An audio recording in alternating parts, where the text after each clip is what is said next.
Here we are. And now we get the slides in as well. Wonderful. Yeah, and I have the two-screen system, and sometimes those screens seem to take some time until they talk to each other. I apologize. Yes, thank you, Andreas. So I'm sort of tasked with telling you a little bit about the NFDI4Earth, and I've phrased it as a perspective, so telling you about this journey we had in terms of diversity and common grounds in Earth system sciences. And so what I want to do for the next sort of 15 minutes, maybe not quite 20 minutes, is certainly introducing myself, because I don't think that many in this circle will know me, and because it's sort of a perspective, I always think it's useful that you know where I'm coming from when I'm saying things.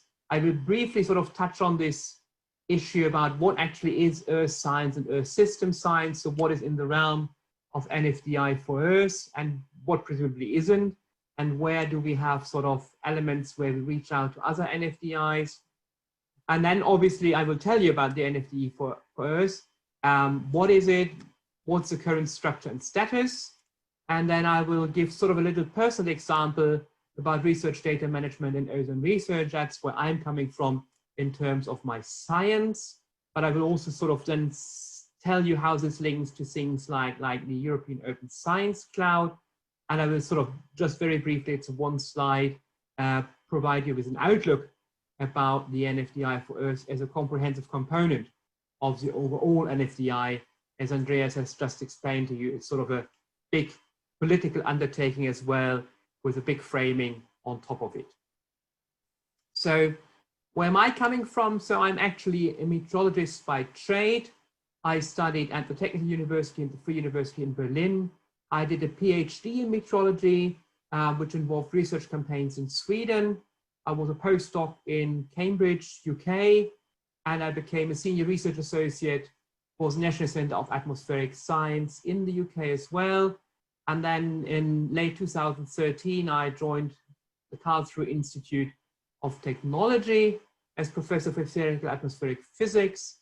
I'm sort of a section head there in one of the institutes for the modeling. But my basic background is I produce my data mainly with big models and then compare them with observational data. And within the Helmholtz network, I'm the scientific coordinator of the Regional Climate Initiative. I'm currently chairing the European Climate Research Alliance, and I'm co-coordinator of the Research Field Earth and Environment Data Hub, also in the Helmholtz environment. So that's sort of where I'm coming from. And that's on the right side is a funny picture of myself with one of my friends and fellows in Switzerland. And some people do say usually that I'm trying to point out the ozone hole in the atmosphere, which isn't true. There was a helicopter flying and bringing down trees to actually make room for a new ski slope. So what is Earth system science? And when you do what all good students do nowadays is you ask Wikipedia. And then I've just sort of added the highlighting to really sort of carve out what I believe is a big thing that basically needs to be addressed by us. And certainly Earth sciences is basically the physical and chemical constitution of the Earth and its atmosphere. So you see now that so in the geosphere, we also have the atmosphere. Of course, when we just talk about the different compartments, so the atmosphere, the geosphere, or the hedosphere, the cryosphere, etc., and we are all self-contained. We already have a lot of complex data, but the real interesting science, I think, nowadays is basically what really one would call Earth system science, where really the highlight is on the interactions and feedbacks. And of course, when we then think about how different domains interact, and historically we've always collected and modeled our collected data and modeled our domains sort of separately, then it becomes obviously clear that what we really want is that we can basically more easily talk to each other to discover how interactions and feedbacks between the different spheres actually work. And so for that, it's actually nearly a no-brainer why you basically need those FAIR principles in data science, because obviously to really foster new science, as was already pointed out by Andreas, it goes beyond what we do currently and much more looks at the interactions and feedbacks than we have done in the past. it's adamant that we have the data being findable, accessible, interoperable, and reusable. Because obviously, when I become curious as an atmospheric scientist about something, how the atmosphere interacts in terms of fluxes with the ocean surface, the land surface, or what have not, then obviously it's more easy to me to basically just have a little peek around and think about stuff going on when I know that actually my data is interoperable and I can find what I'm looking for and I can access it, and obviously I can understand it, which also is part of the reusable issue. But I think it becomes quite clear why it's actually quite timely that we think about those large national research data infrastructures.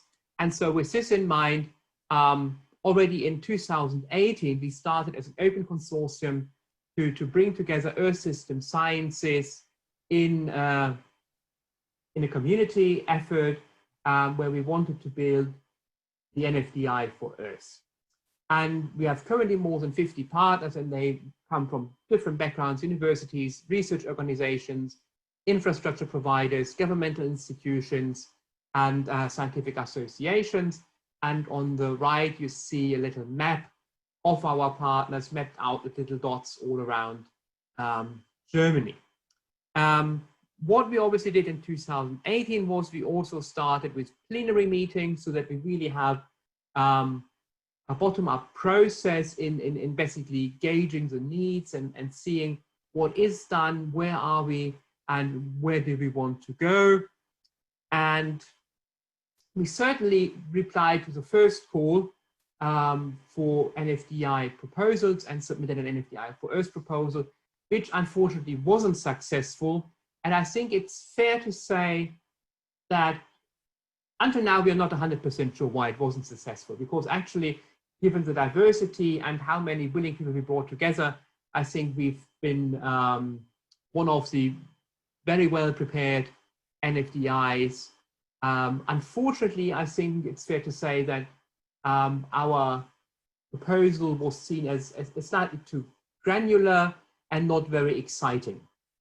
And so we decided to basically decrease the granularity and go for the second round now. So basically we are planning to submit the updated NFDI4Earth proposal this autumn. And so here are basically the current strategy and building blocks. So we've basically now concentrated on 3 central building blocks of the NFDI4Earth. One is really to participate. So basically, how can we bring our colleagues in? And there we have sort of Earth system data science pilots. We have the incubators. We have education and training. That's actually led by Andreas. And we have an academies concept. Then we have to facilitate, that basically really is doing the stuff that basically the users that basically come in to participate will see. That includes a virtual help desk.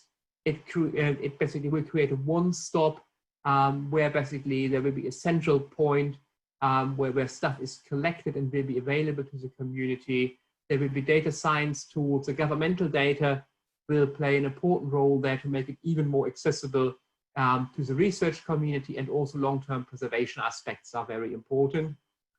And then we have to, excuse me, and then we have to interoperate, where we basically look at to the foundation of all the stuff we are doing. That includes the architectures, gold standards, the NFDI commons, and the national and international networks, and obviously EOS or EOSC. I'm never quite sure what the correct pronunciation of this acronym is. The European Open Science Hub I've already mentioned. And with this, we want to bring together, from an innovative perspective, the users, the infrastructures, and the whole integration within the NFDI, and provide really by good coordination, which then forms the fourth block of the whole undertaking, where we basically have the governance, the communication, the community support, and the fair and openness commitments included, bring together this community and basically make us even better than we already are. So the current status here as a little graph, that's basically the picture I have in my head. So I'm currently co-coordinating the task area to facilitate. So basically what we really want in the end is, like we have in Earth System Science, this emphasis on the interactions and feedbacks. We want to have sort of the task areas being little bubbles that talk to each other, where the participants have a chance to basically come in with their suggestions for pilots, and there has been a pilot selection already ongoing, and there will be hopefully one when we get funded and really can live the NFDI4Earth idea, even with a little bit of money and not actually just with volunteering our time and efforts. And so we will then have these interlinked task areas where the participation is closely linked to the facilitation, where we basically then provide research data management support to people that are presumably not quite as advanced as they might want to be. And on the other hand, we really get sort of the user requirements from the participants and also facilitate and interoperate with closely linked together, so that basically to facilitate, obviously it must know about all the architectures, technical standards and facilities that currently do exist and how they are run, to actually advise the participants accordingly. But also it needs to sort of formulate the upcoming requirements that arise because participants have certain questions and needs that need to be addressed. My personal perspective, I basically working in ozone research, and basically ozone research, similar like the even bigger issue of climate research, we have quadrennial assessments. So we have scientific assessments we do every 4 years that are mandated by United Nations Environment. And sort of I'm the lead author of currently chapter 3 about the global ozone, past, present, and future. So we want to know how ozone has changed, and why do we want to know this? And you presumably already know this, that ozone in the stratosphere is sort of like our sunglasses. It protects us from harmful UVB radiation, and being quite ingenious as people are, we managed to destroy part of the ozone layer. And you might remember in the 90s, the discussion about the ozone hole, and it's still there. And so there's still updates required, how ozone will recover. We've now regulated against those harmful gases. And so basically the expectation is that ozone will go back to normal, but obviously to see if this is actually true, there are dedicated monitoring and modeling efforts to basically trace how ozone has been lost and how it is now recovering to protect us from UVB radiation. And on the left-hand side, you actually see basically an ozone hole over Antarctica. And I could explain to you why it exists, etc. It doesn't really matter, but the important thing is that we want to monitor why we have lost and how we've lost so much ozone and how we basically will gain it back. And to do this, we need to bring together a huge amount of data, because in the end, all the science is nice, but the policymakers really usually phrase it as one question: when will the ozone be back to the level we had around 1980 and even earlier? And then you end up with graphs of time series as we have on the right, and you know many people do time series. That normally goes from 1960 to 2080 or 2100. Bluish stuff is always models, modeling the past and projecting the future.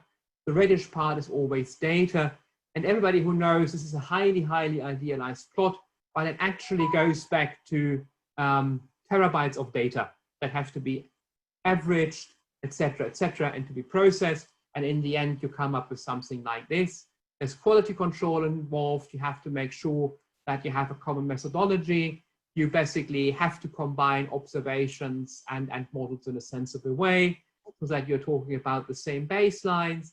You have to make sure the boundary assumptions are consistent between the models before you start the modeling. And later on, you have to make sure it's documented in the metadata and can be found and is traceable, and so on and so on. And always, every 4 years, it's sort of a 1-year effort to bring everything together and then produce such a plot with all the updated data. And so one idea we had, and it's a small project and we are trialing it here, is basically that something like this as a little package will also be in the EOSC, and therefore we have a little contribution to one of the EOSC projects, which is called EOSC Synergy, to do this.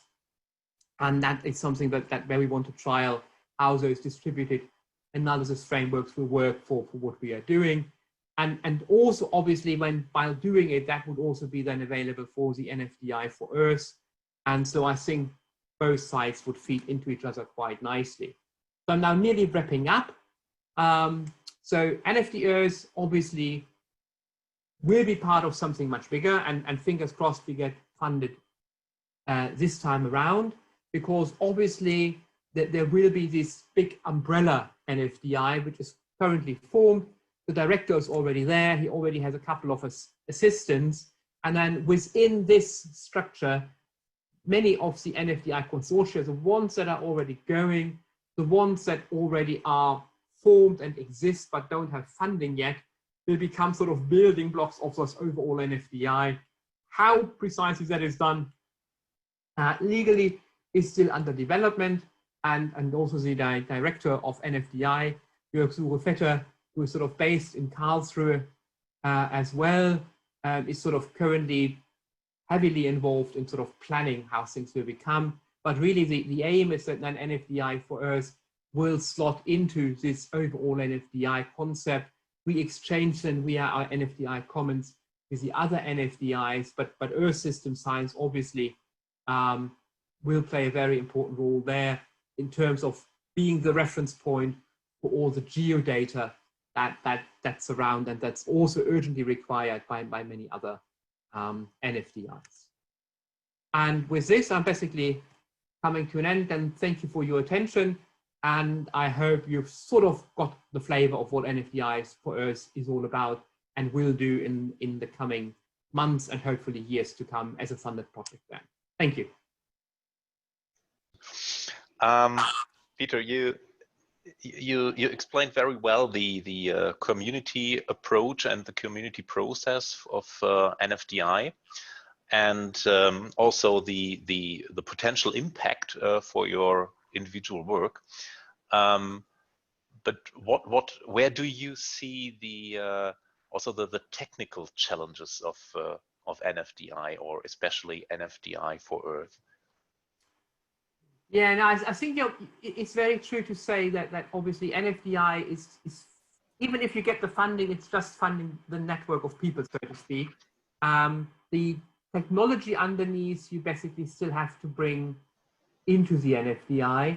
And I think as Earth System Science, we are quite well positioned because we have a couple of big infrastructures already around, but also those infrastructures have to evolve with time.